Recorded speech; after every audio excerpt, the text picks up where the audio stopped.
hemos regresado ya de la pausa con este Hablemos de Ciencia. Y en este segundo bloque vamos a conversar con el doctor Américo Montiel San Martín, académico de la Universidad de Magallanes y asesor científico del PAR Explora. ¿Cómo está, Américo? Muy buenas tardes, Javier. ¿Cómo estás? Todo bien, gracias. Y también con la educadora diferencial Jessica Carrasco Vidal, quien pertenece también a esta agrupación Cuentera Austral Magallanes. ¿Cómo estás, Jessica? Hola, muy bien. ¿Cómo estás tú? Todo bien. Un gusto tenerles en este segundo segmento donde vamos a conversar justamente de ciencia y educación. Américo, primero, este término de asesor científico suena bastante imponente. ¿Puede contarnos lo que hace un asesor científico para el Par Explora?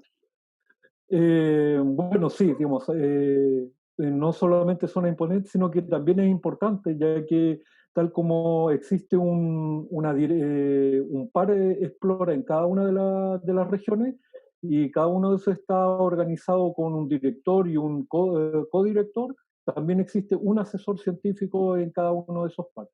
Entonces, la responsabilidad es bastante grande. Por un lado, hay que ver los contenidos en los cuales se está trabajando, y como su nombre lo indica, asesorarlo desde un punto de vista científico, el trabajo de divulgación que se hace en este programa de la Universidad de Magallanes. Perfecto. Ahí vamos a ir avanzando un poco más sobre esa información importante y las labores científicas que hace el Par Explora Magallanes. Jessica, ¿qué es Cuentera Austral? Frontera Austral es una agrupación de mujeres que nos dedicamos a la cuentería, a contar cuentos, pero no solamente contar un cuento como tú lo podrías leer en un libro a un niño o a una niña, sino que tratando de hacer una narración oral escénica, que significa obviamente que tratas de llegar a este público objetivo, que generalmente son los niños y las niñas, pero también pueden ser adultos, con historias de distintos tipos, historias inéditas, historias que hemos escuchado a lo largo del tiempo.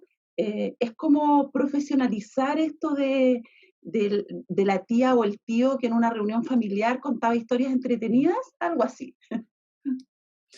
Qué buena actividad y qué bueno que estén organizadas además porque Ujú, permite ese trabajo colaborativo que ya habíamos mencionado un poco en el ujú. primer segmento. Américo, una palabra clave que usó fue la divulgación.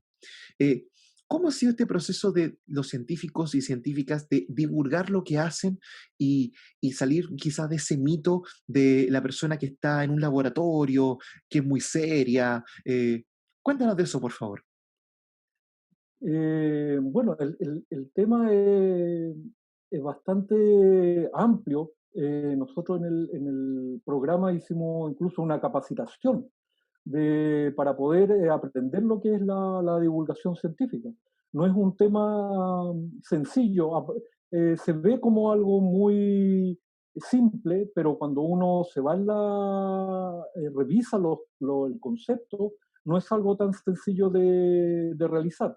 De hecho, por ejemplo, el término de divulgar hay que tomarlo como un trabajo muy distinto al del científico mismo. El científico Ujú. mismo se encarga en generar contenidos científicos, ¿ya? A partir de la investigación. Un divulgador es un paso distinto en el cual, a partir del conocimiento científico ya creado, se hace el trabajo para poder entregarlo a la mayor cantidad de gente posible, y no con las terminologías que usan habitualmente los científicos, que son muy técnicas, de repente que alejan un poco al público general de lo que es el conocimiento. Entonces, un divulgador es un comunicador de estos términos, y tiene que tener, por un lado, un fuerte arraigo en la parte científica, es decir, tiene que conocer los términos científicos para poder transformarlo en el lenguaje que se necesita para toda la gente en común, y así atraerlos y interesarlos al público general. justamente cuando uno ingresa a ciertos espacios de la Universidad Magallanes, voy a poner un ejemplo, en la Facultad de Agronomía, hay un montón de póster alrededor que si uno se pone a revisarlo de la a primera fuente, probablemente no entienda mucho. Eh, Eso nos muestra un tipo de divulgación, pero probablemente lo que ustedes hacen es esa divulgación más específica, más llevadera a toda edad, ¿no? Podríamos vamos a explicar ese camino Sí, de cómo ha avanzado la divulgación. sí, bueno, es que ahí tenemos también, pues, también lo hemos ido aprendiendo en el camino, digamos, en el trabajo que ha sido desarrollado en el Paraexplora. Lo que tú mencionas y describes es muy cierto. Es un trabajo arduo y que yo como científico no lo desconocía por completo. Pero, por ejemplo, como vamos a nombrar en algún momento en el cuento, yo pensaba que un cuento era algo así como muy sencillo de hacer, un cuento, como uno dice en el sentido común, es un cuento de niño, pero detrás de eso hay un desarrollo de las técnicas para que el niño entienda los conceptos. Entonces uno no puede hablar ni mucho concepto porque un niño no tiene tanta capacidad para entenderlo, entonces es una forma muy distinta del lenguaje. Entonces eso hay que trabajarlo mucho, no es una tarea sencilla. Gracias, Américo. Jessica, justamente ya hizo el enlace Américo sobre el cuento, que es lo que queríamos conversar ahora. ¿Cómo se usa el cuento en la divulgación científica? ¿Cómo ha sido la experiencia de ustedes en este espacio de trabajo con niños y niñas? Bueno, la verdad es que el cuento es una herramienta para cualquier tipo de aprendizaje.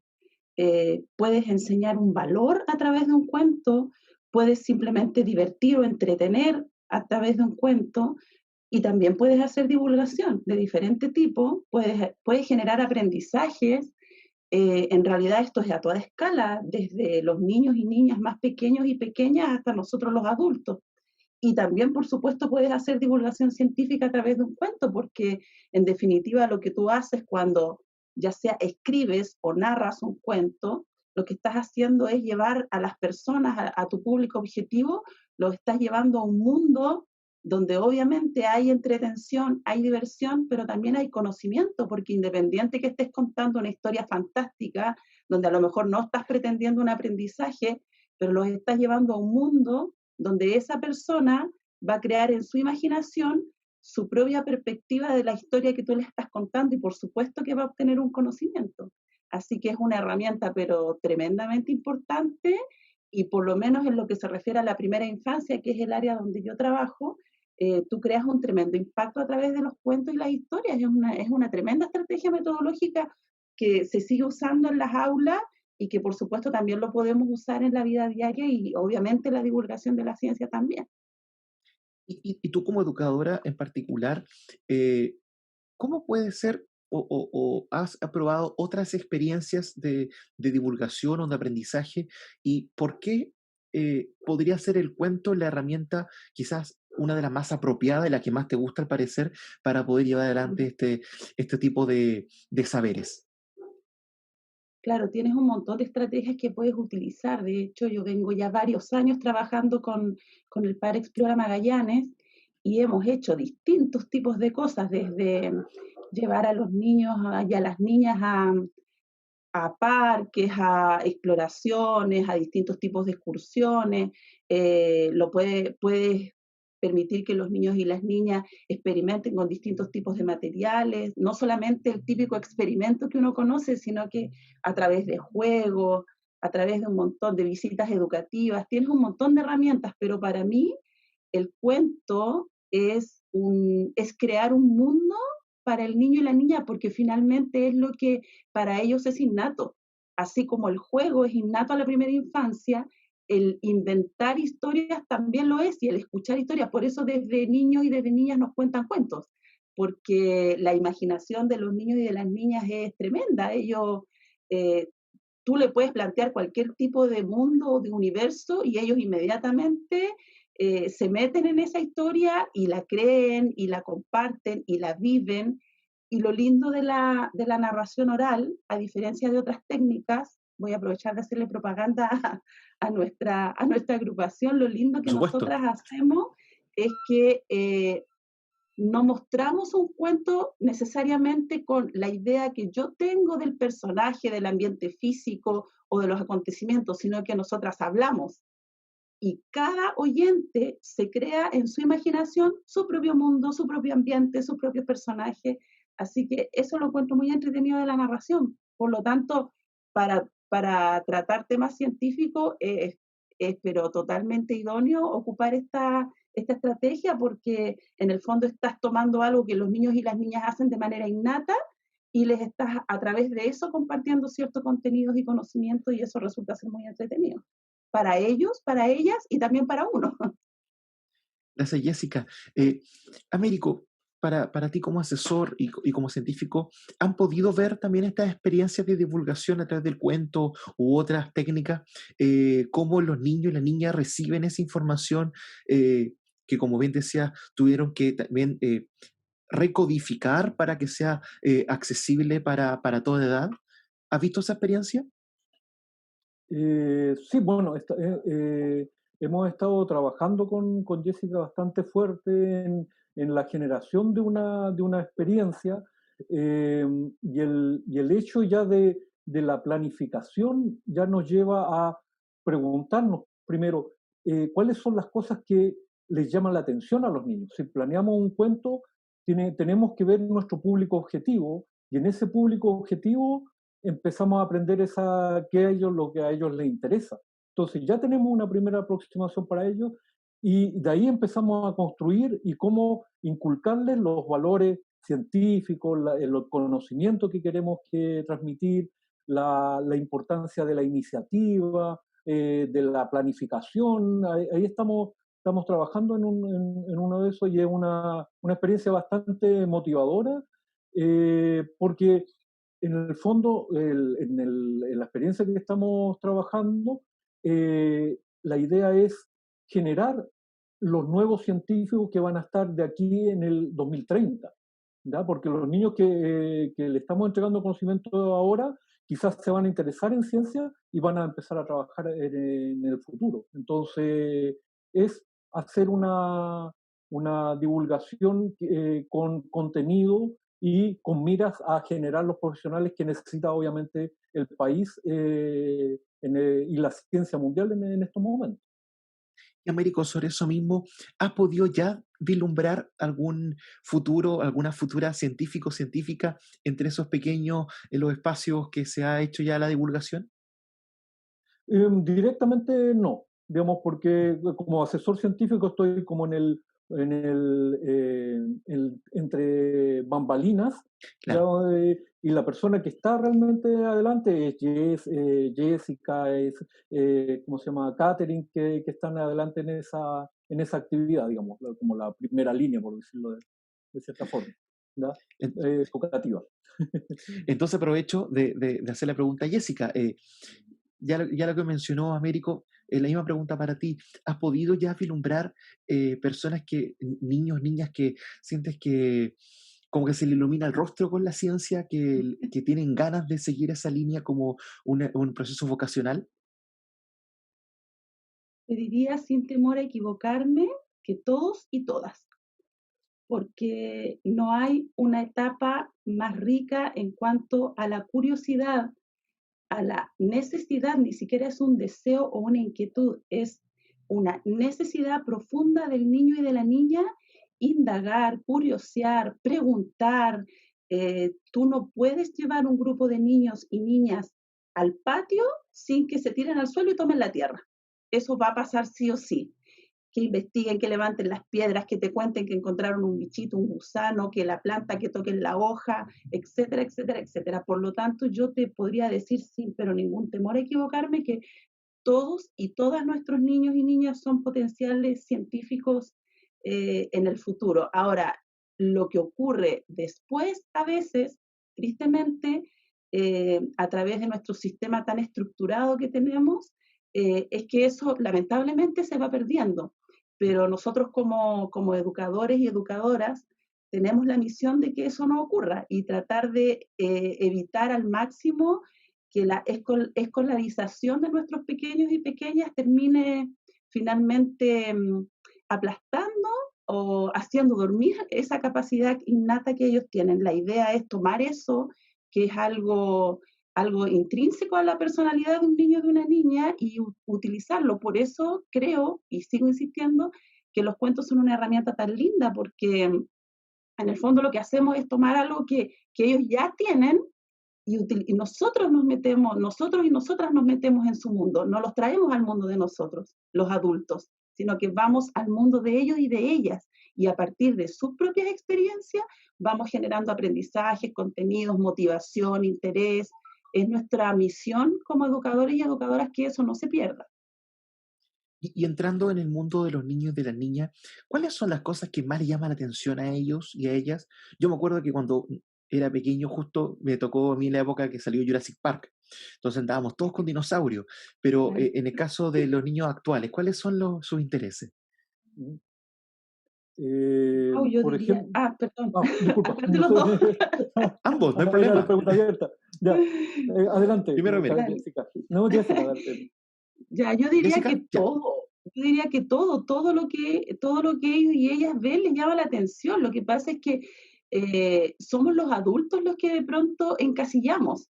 Sí diría yo que el mundo de los dinosaurios y en general el reino animal es algo que a los niños y a las niñas les llama mucho la atención porque es algo que tienen más cercano.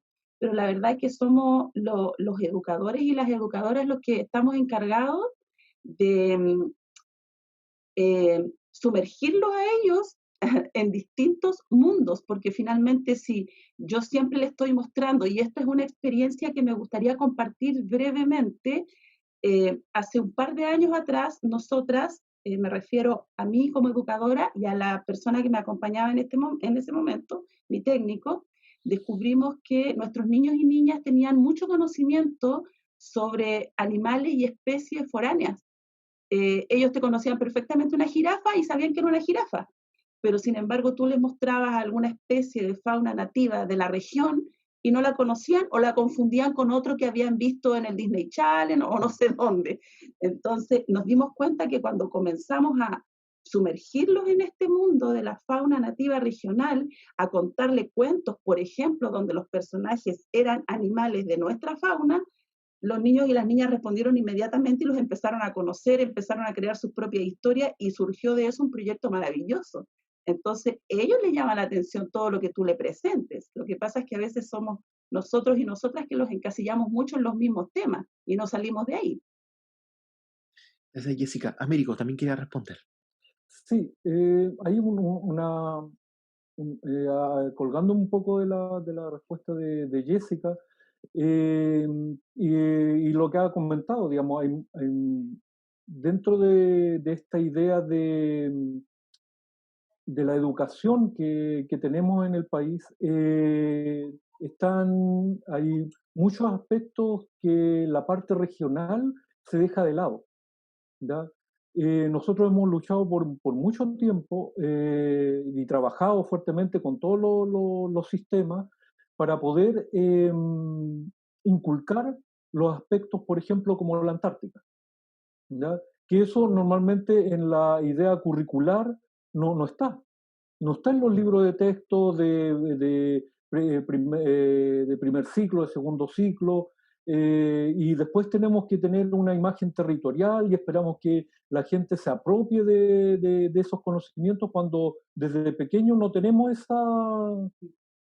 esa incursión en esos aspectos dentro de nuestra educación, que justamente cuando son niños, hasta los 5 años, es cuando más se aprende, donde todo lo que son, como dicen algunos neurólogos, son verdaderas esponjas que absorben conocimiento a tasas gigantescas.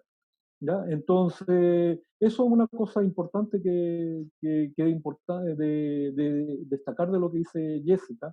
Y la otra cosa, lo que tú me dices, ¿qué es lo que le llama la atención a los chicos? Por ejemplo, joyting y juegos. Esa es la actividad, digamos, que le llama la atención la tecnología. Américo, justamente mostraste un joystick que es como se manejan muchos de los robots y de elementos tecnológicos que los estudiantes también, los niños y niñas, aprovechan de conocer en los establecimientos. Y uno de los mundos más desconocidos para nosotros, los seres humanos, es el mundo submarino. ¿Cómo ha sido esa investigación con robots en el mundo submarino y cómo los estudiantes, las niñas y las niñas lo han tomado cuando empiezan a conocerlo y ese espacio? Mira, ese es un tema que yo personalmente que trabajo en la parte marina, es un